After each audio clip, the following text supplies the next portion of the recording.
Bom, gente, na aula passada a gente viu como é que funcionava o gás ideal, né, também conhecido como N partículas não interagentes numa caixa.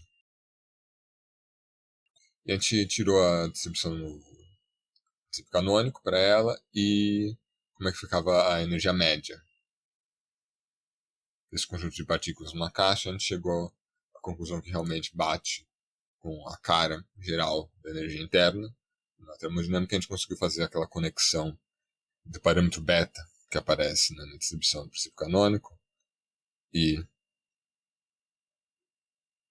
1 sobre KBT, conectando, né, o que era a energia média que eu obtive a partir da minha conta com o que é a energia interna que vem da termodinâmica.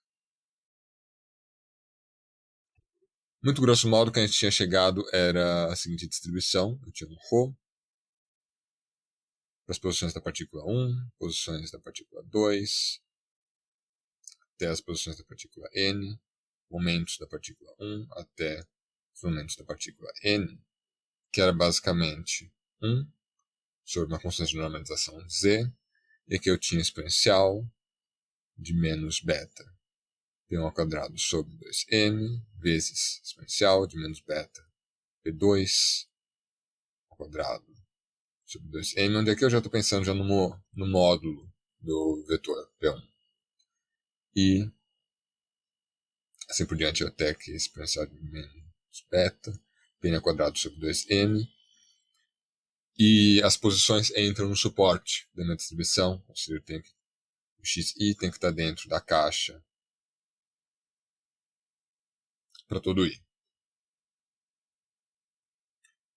Então você vê que é como se eu tivesse aqui, de maneira funcional, eu tenho aqui 1 sobre z, tenho aqui esse produto i indo de 1 até n, exponencial de menos beta, pn não, pi ao quadrado, sobre 2m, e aqui eu teria um ρ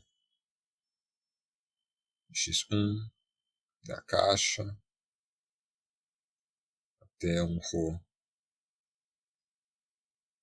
de xn da caixa, que seria basicamente uma distribuição que é uniforme na caixa.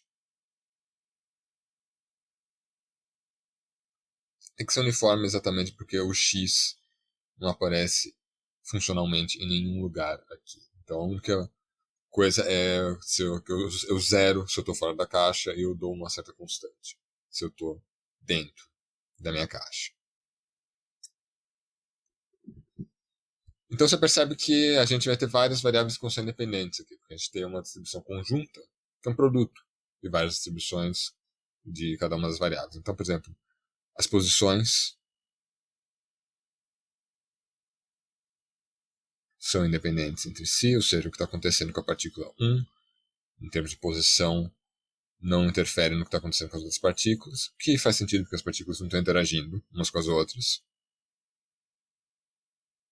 E as coordenadas de momento de todas as partículas são independentes.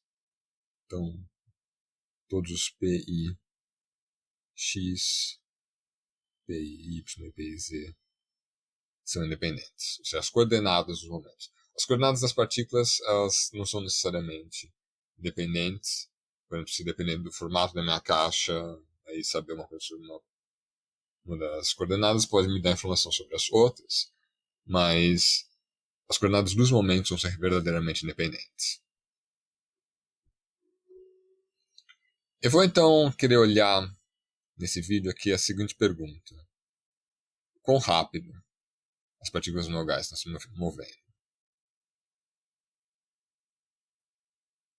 Para isso eu vou precisar olhar a distribuição marginal dos momentos de uma única partícula. Como se tem simetria entre as partículas, olhar o que está acontecendo com uma partícula vai me dar informação sobre o que está acontecendo com todas as partículas, porque todas elas vão ter exatamente a mesma descrição. Então, olhando para essa situação aqui, eu tenho uma conjunta que é basicamente um produto de marginais. Então, eu já sei que isso daqui vai ser a distribuição marginal dos meus momentos. Então o que eu vou ter é basicamente o seguinte, vou ter um ρ de P, usar um P maiúsculo por momento, que é basicamente uma normal em 3 dimensões. Eu vou ter aqui exponencial de menos beta, P1x ao quadrado, sobre 2m, vezes exponencial de menos beta, P2x ao quadrado sobre 2m. E há uma normal também que ela é completamente descorrelacionada, ou seja, cada uma das 3 coordenadas também é independente. Eu vou ter uma constante de normalização. O que eu vou fazer aqui é tentar achar o seguinte: se eu definir v igual a raiz quadrada de P1x ao quadrado mais P2x ao quadrado mais P3x ao quadrado, esse v ele é também uma variável aleatória, porque o P1x, o P2x e o P3x são aleatórios, então qualquer conta que eu faça com eles também vai ser uma coisa que vai ter flutuações. E aí eu vou ir atrás de quem é a distribuição dessas velocidades. E agora, o jeito como você obtém uma distribuição de uma função de variáveis aleatórias é a gente voltar lá para o que significava a minha densidade de probabilidade. Que a ideia é, de novo, eu quero saber quem é esse ρ de v, certo? Eu sei que ρ de v vezes dv vai ser basicamente a probabilidade de a minha velocidade, aqui chamar v maiúsculo, minha velocidade, v maiúsculo está no intervalo entre vzinho e vzinho mais d vzinho. Então, o que vai acontecer é o seguinte, eu vou ter aqui P1x, P1y, e agora eu toquei aqui, eu escrevi besteira aqui,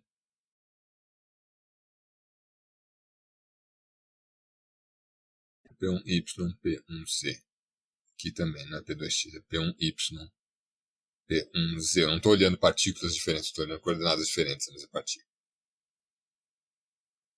Y, P1z. E aí, basicamente, se você olhar o vetor aqui, o comprimento desse vetor vai ser P, que seria M vezes V. Então, aqui, basicamente, eu vou ter que olhar o que seria esse evento. V está entre Vzinho e Vzinho mais Dvzinho, que vai ser basicamente P está entre MVzinho, MVzinho mais M Dvzinho, que vai ser basicamente uma casca esférica aqui, né? Você vai ter uma casca aqui com largura M dvzinho, que é essencialmente dp, onde o p é o módulo. Então o que eu vou ter que fazer aqui vai ser basicamente passar isso daqui para coordenadas esféricas e integrar ao longo dessa casca para tirar essa probabilidade. Então o que eu vou ter aqui é o seguinte, integral θ e φ eu vou estar integrando tudo. Estou varrendo todo o ângulo sólido. Então, a integral em θ vai ser... integrar em φ primeiro vai ser 0 a 2π, vai separar. Integral em θ não vai separar. Eu vou deixar aqui já de 0 até π, dθ. E aqui a integral no raio ela vai estar indo de m vzinho até m vzinho mais m dvzinho. Então aqui, m vzinho mais dvzinho. E eu teria essa função aqui, só que agora eu vou passar para coordenadas esféricas. Então, vai ter basicamente exponencial de menos beta. Na verdade é P, né? O beta, P ao quadrado sobre 2m. Aqui eu vou ter aquela constante de normalização, passar para fora, ela não vai ser muito importante, porque vai aparecer uma nova constante de normalização no final do dia. E eu vou ter aqui também o elemento de volume. O elemento de volume aqui vai ser P ao quadrado vezes seno de θ. Então aqui isso daqui vai me dar C vezes 2π. O seno de θ eu posso passar para cá, integrar já em θ, vai me dar um 2, essa integral. E aqui vai ter integral de mvzinho mais dvzinho, dp, exponencial de menos beta, p ao quadrado, sobre 2m, p ao quadrado.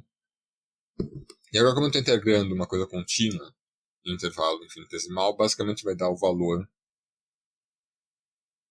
aqui vezes o comprimento do meu intervalo. Então isso aqui vai ser, basicamente, vou ter uma nova constante de integração aqui, cetil vezes m quadrado, v ao quadrado, vezes exponencial de menos beta, m ao quadrado, v ao quadrado, sobre 2m, dv. Esse m ao quadrado eu consigo jogar para dentro da minha constante de normalização. Isso daqui vai ter que ser no final do dia ρ v dv, porque isso daqui, se vocês lembrarem, era a probabilidade da velocidade estar nesse intervalo vzinho e vzinho mais dvzinho. Então o que a gente vai ter é que basicamente ρ de v vai ser uma constante de normalização, sei lá, p, vezes v ao quadrado, vezes exponencial de menos beta, m ao quadrado, v ao quadrado sobre 2m. Aqui eu posso simplificar. Fica só isso daqui, e essa daqui é a chamada distribuição de Maxwell-Boltzmann.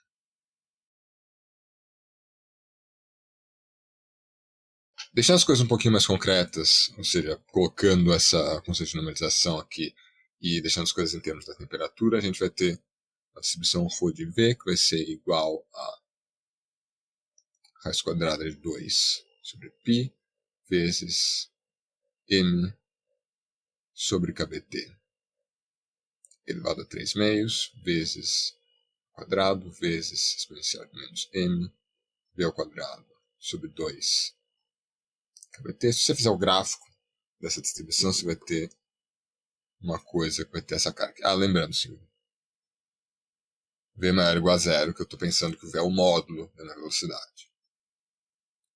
Então, o gráfico dessa distribuição vai ser uma coisa assim. Um pico aqui e cai rapidamente.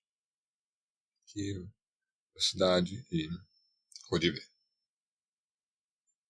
Eu posso olhar, por exemplo, quem seria a média da velocidade. A gente vai ter o seguinte. A média da velocidade vai ser a integral de 0 até infinito. B sobre π. M sobre kBt elevado a 3 meios. V ao cubo. Vou ter que multiplicar mais um v, além do v ao quadrado que eu tenho na minha distribuição. Aqui exponencial de menos m ao quadrado sobre 2 kBt dv. E a ideia nessa integral aqui é fazer uma mudança de variável, usar o cara que está aqui no expoente da minha exponencial como sendo a variável. Então eu vou fazer x igual a m v ao quadrado sobre 2 kBt. Então v ao quadrado vai ser igual a 2 kBt sobre m x e 2v dv vai ser igual a 2 kBt m dx. Então você vê que aqui eu vou usar um dos v's que está aqui na minha diferencial e vai sobrar um v ao quadrado que eu posso simplesmente trocar por x. Então fazendo isso daqui a gente vai ter integral de 0 até infinito, 2 sobre π elevado a meio, m sobre kBt elevado a 3 meios, que está vindo daqui. Mas agora vai aparecer um 2 kBt sobre x de um dos v ao quadrado e vai aparecer outro da diferencial, só que esse daí da diferencial não vai ter o 2, que eu já estou consumindo um 2 aqui. Então eu vou ter aqui esses 2 kBt m ao quadrado, e aqui sobra x exponencial de menos x dx. Então agora isso aqui tudo é uma grande constante que eu posso passar para fora. Integral, juntando todos os pedaços, isso aqui vai me dar raiz quadrada de 8 kbt sobre π n, e que eu vou ter vezes integral de 0 até infinito de x exponencial de menos x dx, que é 1. Isso aqui dá 1. Então, esse daqui é a média do módulo da velocidade das partículas no gás ideal. E aqui o que é basicamente importante aqui é que a velocidade cresce com a temperatura e ela diminui com a massa das minhas partículas. Eu vou mostrar agora para vocês um vídeo aqui de uma simulação no gás ideal em diferentes temperaturas. E o que eu usei aqui, na verdade, foi o seguinte: eu fui aqui na distribuição original dos momentos, onde ela está aqui. Eu sorteei os momentos iniciais das minhas partículas segundo essa distribuição, e eu simplesmente deixei elas rodando, se movendo, sem nenhuma força agindo nelas e só refletindo quando eles chegam nas paredes. Aqui no primeiro vídeo eu tenho um gás que está a uma temperatura baixa, então você pode ver que as partículas estão se movendo de maneira bem mais lenta. Agora nessa simulação que eu já aumentei um pouquinho mais a temperatura dos gases, ela já começa a se mover mais rápido.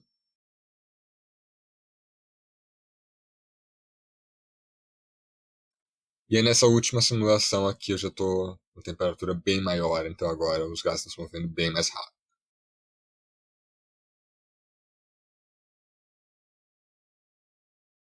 Essa ideia de eu ter uma distribuição de probabilidade para as velocidades que tem uma cara, mais ou menos assim, ela tem um certo pico, mas ela tem essa cauda que se estende um pouquinho além de onde a minha velocidade média está, dá uma das explicações de por que gases escapam da atmosfera. A ideia básica é se você tem que é a atmosfera de um planeta e você tem aqui várias partículas aqui, se uma delas estiver, por exemplo, nessa região aqui você tem uma certa probabilidade que você tem muitas partículas na sua atmosfera, você vai encontrar algumas partículas que estão aqui, bem longe da velocidade média.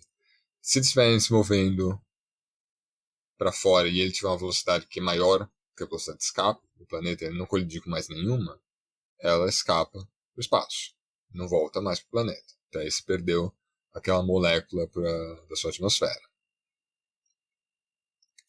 Isso daqui tem algumas maneiras que poderia acontecer. A principal é, por exemplo, você tem só a energia térmica mesmo da atmosfera, causando essa agitação das moléculas e fazendo elas terem velocidade suficiente para escapar. Mas em muitas situações o que está causando esse aquecimento e aumentando a velocidade média das partículas é vento solar. E o fato que você tem aqui o inverso da massa na velocidade média explica por que as moléculas que vão escapar são exatamente as mais leves, ou seja, por que as primeiras moléculas a escapar são coisas como molécula de hidrogênio, hélio, etc. Ou seja, esses caras só existem em planetas com uma gravidade mais forte, porque você precisa ter uma velocidade de escape muito maior. E também eles são tipicamente planetas que estão mais longe, então também é mais frio ali, então você tem também uma temperatura menor. Por exemplo, na Terra, escape do gás de hidrogênio seria basicamente 10%, estimativas, né? 10% a 40% por energia térmica inicial e entre 60% e 90% seria aquecimento na parte mais alta da atmosfera causada por vento solar. E aí se aumenta a temperatura, a partícula tem velocidade de escape para escapar. Então essa daqui é uma das razões pelas quais tem tão pouco gás hidrogênio na atmosfera da Terra. E mesma coisa também, porque tem tão pouco hélio na Terra. Praticamente todo o hélio que tem na Terra é por causa de decaimento de coisas como urânio, tório, etc. Ou seja, na verdade é fissão de elementos pesados que aí emite uma partícula de hélio, porque se você deixar o hélio na atmosfera, ele escapa.